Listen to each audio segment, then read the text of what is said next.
Bapak Ibu Saudara sekalian, Jemaat GPT Alfa Omega yang dikasihi Tuhan. Saya sampaikan Shalom Alaihim, selamat hari Minggu, dan hari ini kita kembali harus beribadah di rumah kita masing-masing, karena memang memenuhi apa yang menjadi perintah ataupun kebijakan pemerintah selama 14 hari ini kita beribadah di rumah. Namun semuanya ini tidak mengurangi arti kesungguhan hati kita di dalam beribadah dan memuliakan nama Tuhan. Karena itu pagi hari ini kita rindu kembali untuk merenungkan firman Tuhan, dan mari kita berdoa sejenak. Bapa, Putra, Roh Kudus, Allah sesembahan kami, saat ini di dalam nama Tuhan Yesus Kristus, kami mohon berkat dan kasih karunia Tuhan, terutama berkat firman-Mu yang merupakan makanan rohani yang kami butuhkan sebagai kekuatan dalam menjalani hidup selaku umat percaya di dalam Kristus. Kami sambut firman-Mu dalam nama Tuhan Yesus Kristus. Haleluya. Amin. Bapak Ibu Saudara sekalian, marilah kita sejenak membaca firman Tuhan di dalam kitab Wahyu pasal yang ketiga. Wahyu pasal yang ketiga, ayatnya yang ke-10. Wahyu pasal 3 ayat yang ke-10. Demikian firman Tuhan, karena engkau menuruti firman-Ku untuk tekun menantikan Aku, maka Aku pun akan melindungi engkau dari hari pencobaan yang akan datang atas seluruh dunia untuk mencobai mereka yang diam di bumi. Saudara-saudara sekalian, saat ini memang firman Tuhan ini sedang terjadi. Yang namanya hari pencobaan yang mencobai seluruh dunia ini. Ya, mencobai mereka yang diam di bumi. Saat ini kita bagian dari orang-orang yang diam di bumi ini. Firman Tuhan ini memang selalu terjadi, pencobaan yang melanda bumi ini dalam berbagai-bagai bentuk pencobaan ataupun krisis. Bisa terjadi krisis perdamaian, di mana terjadi peperangan di mana-mana. Bisa juga terjadi krisis kelaparan, paceklik di mana-mana. Juga bisa terjadi krisis ekonomi di mana perdagangan mengalami kelesuan,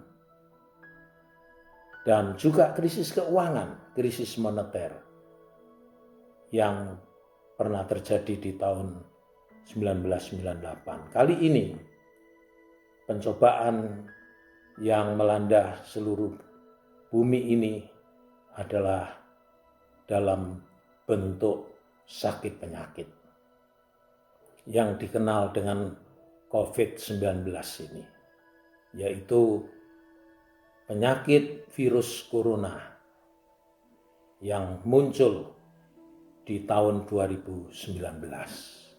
Memang awalnya dimulai di kota Wuhan di Tiongkok, tapi kemudian berangsur-angsur melanda juga negara-negara lain. Dan hari ini ada sekitar 200 negara yang terpapar oleh penyakit virus corona ini. Bapak Ibu Saudara sekalian, kita sudah memenuhi apa yang menjadi kebijakan dari pemerintah kita, di mana selama kurun waktu 14 hari pemerintah meminta kepada seluruh rakyat untuk tinggal di rumah. Bagi yang masih bekerja tentu ada cara-cara yang harus dipenuhi, dilengkapi, supaya tetap aman, tetap terlindungi. Kita sudah melewati beberapa hari ini atau hampir 2 minggu ini, Bapak Ibu. Mudah-mudahan memang tidak terus berlanjut. Tapi apapun, sebagai umat percaya di dalam Kristus, kita harus selalu siap menghadapi pencobaan, krisis-krisis yang terjadi di bumi ini. Kita masih hidup di bumi, ya. Itu sebabnya kita harus kembali kepada firman Tuhan. Ada 2 hal yang ingin saya sampaikan. Pertama, sebagai orang benar, kita hidup oleh sebab iman. Artinya, dalam menghadapi situasi kondisi apapun, kita mengandalkan iman kita kepada Allah kita di dalam Kristus yang sudah menjadi Tuhan dan Juru Selamat kita. Firman Tuhan jelas di dalam surat Roma pasal 1 dikatakan orang benar hidup oleh sebab iman. Ya. Kita orang-orang benar yang sudah dibenarkan oleh Kristus. Karena itu kita tidak boleh hidup di luar iman, tetapi hidup oleh sebab iman. Inilah yang menjadi dasar kekuatan kita dalam menghadapi krisis yang terjadi sekarang ini, pencobaan yang terjadi sekarang ini. Iman kepada kebenaran firman Tuhan, ya. Karena seperti janji daripada firman Tuhan di dalam surat Ibrani pasal yang ke-13,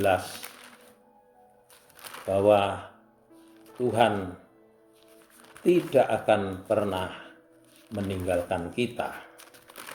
Dalam surat Ibrani pasal yang 13, ayat yang ke-5 dan ayat yang ke-6 di sana dikatakan, janganlah kamu menjadi hamba uang dan cukupkanlah dirimu dengan apa yang ada padamu, karena Allah telah berfirman, aku sekali-kali tidak akan membiarkan engkau dan aku sekali-kali tidak akan meninggalkan engkau.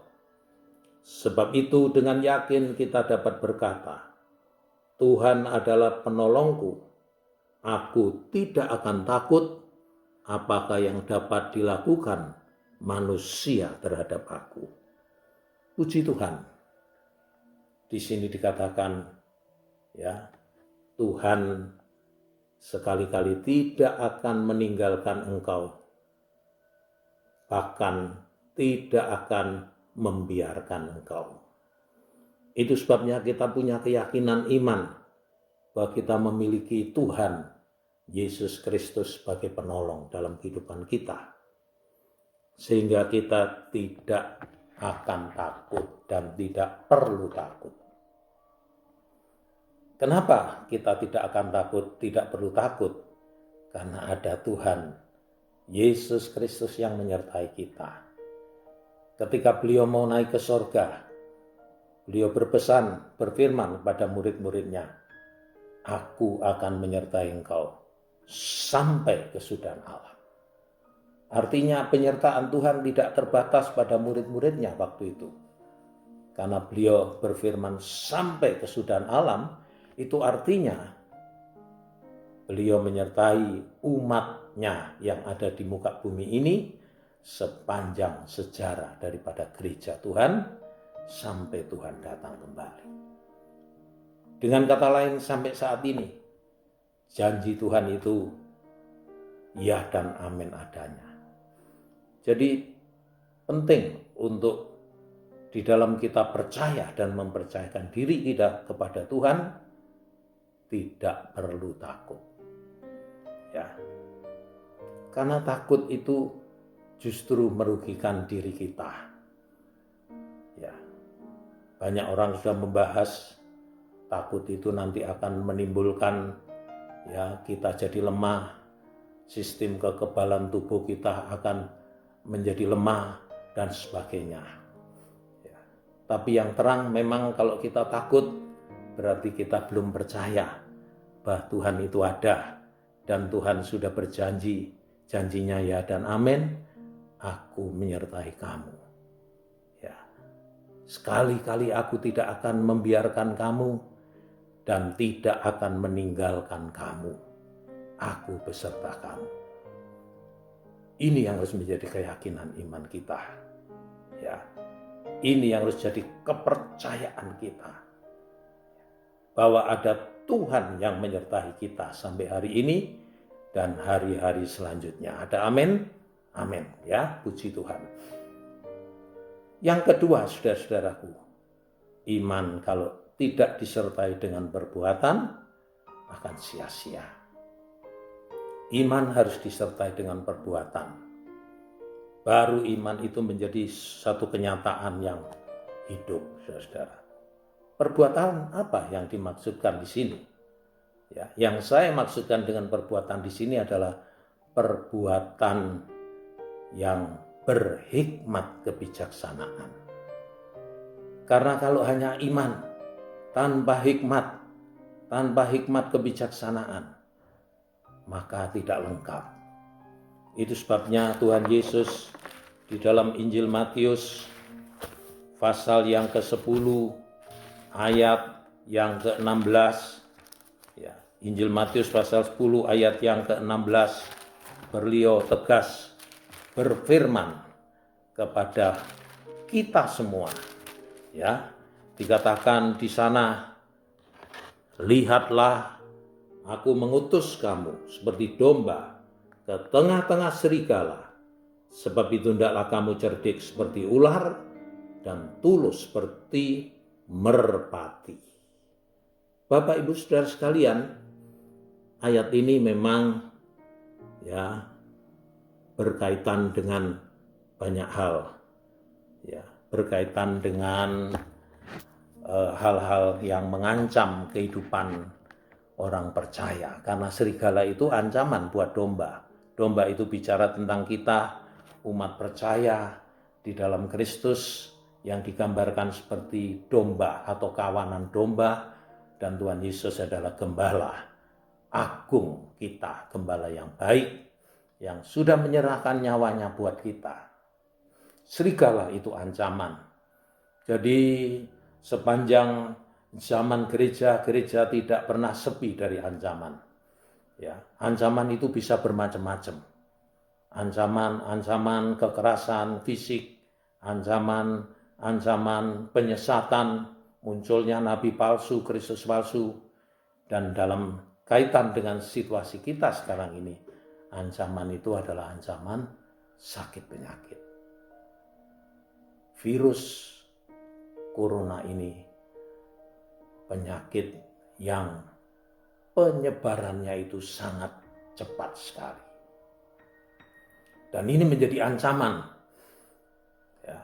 Namun di tengah-tengah ancaman ini Tuhan berfirman, hendaklah cerdik seperti ular, tulus seperti merpati.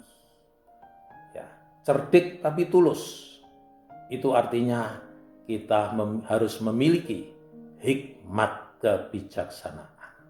Iman itu harus bergandengan dengan hikmat kebijaksanaan. Ya, kalau tanpa hikmat kebijaksanaan kita hanya bicara iman, itu tidak lengkap. Seperti kita nyabrang jalan raya, kita tidak takut nyabrang, ya toh? Tidak, kita tidak takut. Tetapi bukan karena kita tidak takut lalu kita nyabrang langsung nyelonong saja, kita nggak takut kok. nyabrang aja gitu, ya toh. Tentu itu tidak berhikmat kebijaksanaan, karena bisa terjadi ketika nyabrang ada becak notol kita, saudara. Iya kalau becak, kalau kendaraan yang lebih besar, ya toh. Makanya ketika kita nyabrang, kita tidak takut nyabrang, kita butuh nyabrang. Tapi sebelum nyabrang kita melihat ke kiri dan ke kanan. Ya, itu artinya berhikmat kebijaksanaan. Hati-hati. Lihat kiri, lihat kanan, setelah keadaannya memungkinkan maka kita nyabrang. Itu artinya berhikmat kebijaksanaan. Ya, jadi iman itu sangat penting menjadi dasar. Tapi hikmat kebijaksanaan itu juga tidak kalah pentingnya, saling melengkapi. Di dalam surat Amsal pasal yang ke-22, ayat yang ketiga di sana dikatakan, kalau orang bijak melihat malapetaka, bersembunyilah ia. Tetapi orang yang tak berpengalaman berjalan terus lalu kena celaka. Orang yang bijak, orang yang cerdik namun tulus, orang yang berhikmat kebijaksanaan, kalau melihat ada malapetaka sedang lewat, sedang terjadi, maka dia bersembunyi. Bersembunyi itu bukan artinya takut, tidak. Bersembunyi di sini berarti dia berhikmat kebijaksanaan. Dia cerdik, namun dia tulus. Tapi kalau orang yang tidak cerdik, tidak tulus, tidak berhikmat, maka dikatakan orang yang tak berpengalaman berjalan terus lalu kena celaka. Orang berpengalaman ini artinya orang yang tidak bijaksana. Ya. Orang yang tidak berhikmat, maka dia sok berani dia. Tapi akhirnya kena. Kita bukan takut, bukan. Tapi kita bijaksana. Bapak, Ibu, saudara sekalian, itu sebabnya di tengah situasi seperti ini, mari kita pegang teguh firman Tuhan. Dua hal yang penting ini. Yang pertama, kita orang benar hidup oleh sebab iman, dan iman disertai perbuatan-perbuatan yang bijaksana. Kalau ini yang kita lakukan, saya percaya kita akan bisa melewati pencobaan yang sedang terjadi ini dengan pertolongan dan perlindungan Tuhan.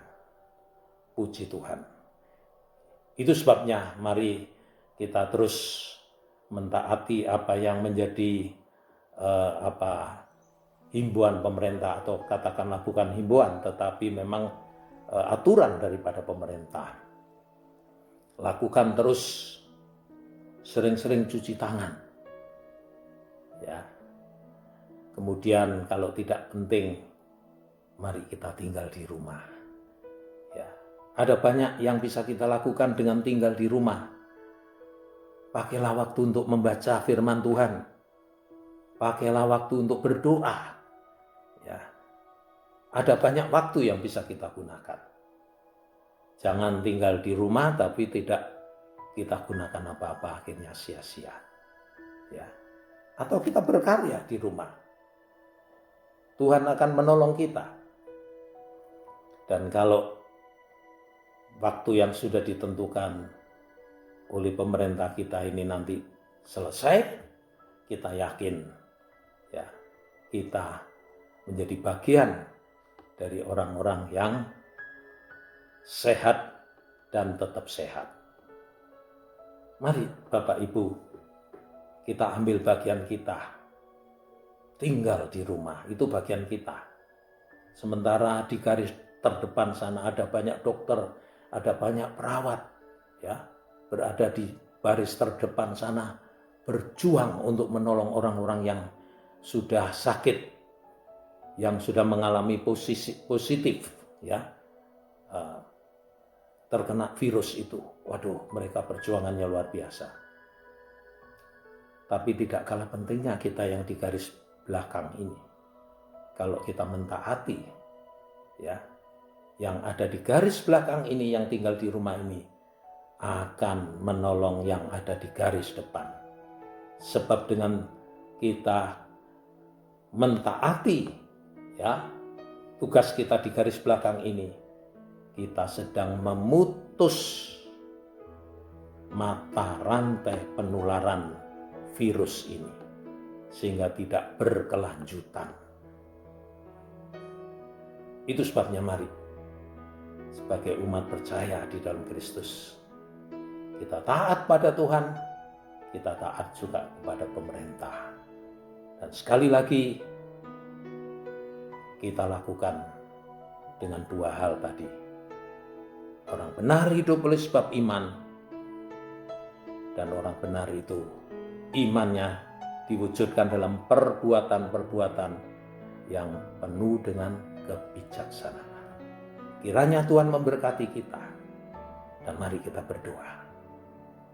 Bapa kami yang di sorga, di dalam nama Tuhan Yesus Kristus, kami mengucap syukur karena penyertaan Tuhan yang luar biasa, karena pertolongan Tuhan yang luar biasa yang terus terjadi dalam kehidupan kami selaku umat ketebusan-Mu Tuhan. Di tengah-tengah krisis yang terjadi, penyakit menular yang dahsyat ini, kami percaya sebagai orang benar mengalami penyertaan dan perlindungan Tuhan yang ajaib. Tuhan yang tidak pernah membiarkan kami, yang tidak pernah meninggalkan kami, akan terus menyertai kami selaku umat ketebusan-Mu yang taat dan setia kepada-Mu Tuhan. Kami tetap berdoa untuk pemerintah kami, agar diberi kemampuan, kekuatan, hikmat, kebijaksanaan di dalam mengatasi, oh Tuhan, penyakit yang sedang melanda Indonesia ini. Mengatasi krisis ini dan keluar sebagai pemenang. Terima kasih Bapa. Berkati anak-anak-Mu semua di rumah-rumah mereka masing-masing. Berkati mereka semua. Kiranya rahmat, berkat, anugerah dari Allah Bapa, cinta kasih pengorbanan Kristus Sang Putra, dan persekutuan Roh Kudus menyertai kami semua umat ketebusan-Mu ini. Mulai saat ini sampai Maranatha, Kristus datang sebagai mempelai pria dari surga menyambut gerejanya. Di dalam nama Tuhan Yesus Kristus kami mendoa ini, haleluya. Amin. Selamat hari Minggu. Tuhan memberkati Bapak, Ibu, Saudara semua, jemaat Alfa Omega. Amin. Puji Tuhan.